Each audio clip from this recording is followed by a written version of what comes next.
Dalawang lumubog na motor tanker na ang binabantayan ng Coast Guard sa Bataan dahil sa banta ng oil spill. Bukas na sisipsipin ng milyong litrong industrial fuel ng MT Terra Nova ang dahilan ng fishing ban sa Limay, Bataan at sa Bulacan. Mula sa bayan ng Limay, nakatutok live si June Veneracion. June. Atom, isang litro ng langis na lang ang namomonitor ng Philippine Coast Guard na tumatagas mula sa lumubog na MT Terra Nova dito sa Limay, Bataan. Ito yung matapos maselyuhan na raw ang lahat ng 24 valves ng barko. Pero bukod dyan ay meron pa palang isang oil tanker na lumubog din sa kalapit na bayan naman ng Mariveles.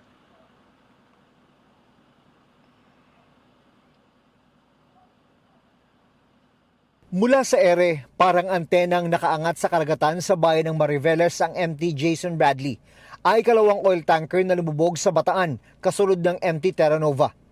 Pinalibutan na ang Jason Bradley ng oil spill boom habang binabantayan ng dalawang barko ng Coast Guard.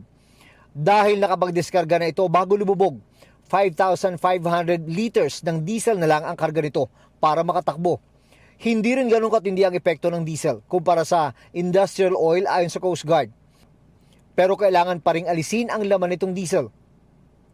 It will take around 2 weeks for the salvage operations to be completed for this second vessel.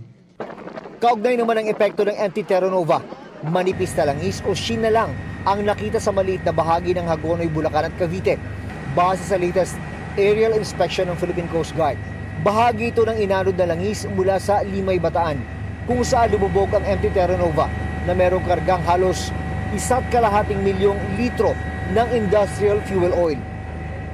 Sa tansya ng UP Marine Science Institute, base sa lagay ng panahon at mga pinakahuling lokasyon ng oil slicks, may posibilidad na umakyat pa Bulacan ang oil spill mula sa lumubog na MT Terra Nova. Pwede ring maapektuhan ang coastal area sa Cavite dahil sa galaw ng hangin. Pero sa ngayon, 1 litro ng langis na lang kada oras ang tumatagas. Malayong-malayo na mula sa 2 galon kada minuto noong mga unang araw. That cannot be affect doon po sa ating marine environment. So, isang malaking development po ito. Ayon sa salvaging company, naselyuhan na ang pressure valves at high-level alarm sensor ng Terra Nova. Inaasahang bukas ang simula ng siphoning o paghigop sa langis ng MT Terra Nova. 300,000 liters ang kailangan mahigop para lumutang ito mula sa pinaglubugan na nasa 34 meters ang lalim. Pagkatapos ay hahatakin ito papuntang Pangpang para doon ituloy ang siphoning. Paparating po ngayon din yung motor tanker Helena Marie, which is the sister tanker ni motor tanker Terra Nova, in which lahat po nung masasiphon natin ng mga IFOs will be dropped po sa motor tanker Helena.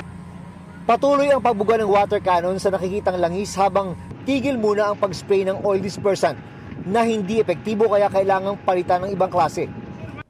May mga nakaredy na ring improvised oil spill boom na gawa sa balat ng nyog na pangsipsip at harang ng langis. Sa ngayon ay wala pang namomonitor na langis sa baybayin ng Bataan.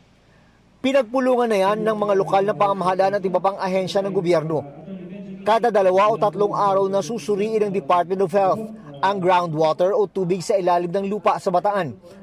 Sa sensory analysis, wala pang kakaiba sa mga isda sa mga palengke ng Bataan pero kailangan pa ng laboratory test. Gayunman, may fishing ban na sa Limay. Gayon din sa Bulacan, lalo't may na-videohan na ring oil slick ang grupong Greenpeace.